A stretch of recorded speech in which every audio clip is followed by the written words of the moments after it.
A bullet along the I-10. It happened this morning around 9:30. The driver heard something hit the truck. He pulled over on 83rd Avenue, and investigators determined it was indeed a bullet strike. And you could see that bullet was just inches from the passenger side window. So today's shooting marks number 11. This map shows all of those locations state troopers have confirmed actual shootings as opposed to incidents involving rocks or other accidental road debris.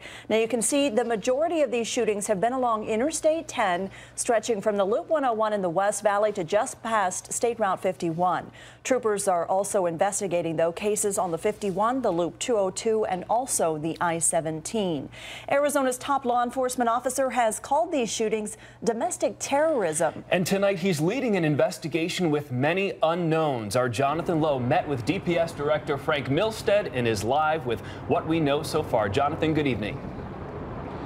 Good evening, Jared. Good evening, Heather. This is really the first large-scale investigation Frank Milstead has led since becoming DPS director back in February. He now has the resources of the ATF, the FBI, Phoenix Police, and the governor as he and troopers try to track down the person that is taking aim at the freeways. The shootings along Valley freeways are more than just an investigation for DPS Colonel Frank Milstead. It's personal for him. Twice a day, he and his family drive the stretch that's been under random fire. I think I have an advantage because I've been a police officer for so long. I always assume somebody wants to do something bad to me, so it doesn't change my day much.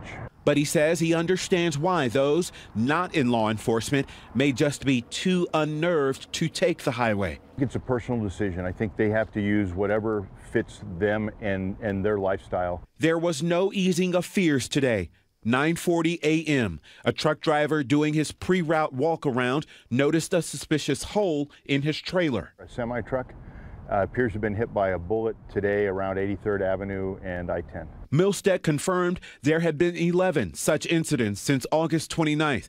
I pressed him for details about other possible incidents on the 51 at Shea and 67th Avenue near the I-10. I know the same ones that you know of, but those are all under investigation. I don't have anything to add to that at this point.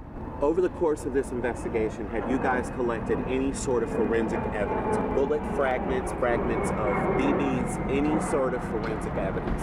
I'm not at liberty to discuss that. And the trigger man? That remains a mystery tonight.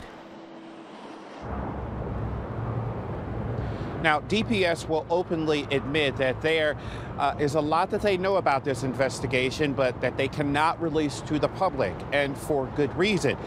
But DPS Director Milstead says some of the vehicles do have bullet holes. Others, they have some sort of broken items or damage where investigators just really aren't sure what the vehicle was hit with. We're live near the I-10. I'm Jonathan Lowe for 3TV. Thank you, Jonathan. And on that note, we also asked Colonel Milstead today about some of the terminology his team is using when describing these attacks.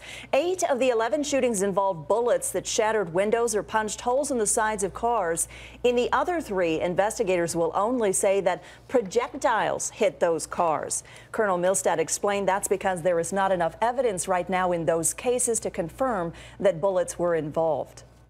We have bullet holes in cars that we know are bullet holes, and that would be a shooting. We have other broken items, windows, and other damage to cars where we don't know what it was. The director also says they can't say for certain right now whether all of these cases are connected. For example, that incident on the Loop 202, it may be an isolated case of road rage, but until the gunmen are caught, he says that case remains under investigation along with all of the others. Our helicopter's been doing its own sort of patrols over Valley freeways, flying from one shooting scene to another for the past couple days. Our Jerry Ferguson's live over the I-10 right now, joins us live with what he's been seeing up in the skies. Jerry? Hi, Heather and Jared. We've been flying over the valley since early this morning, and we wanted to give you a perspective for the size of this area, because that's one of the things we can see from the helicopter, and one of the things I've been noticing all day. This is a vast area, over a 20-mile stretch of just the I-10 alone,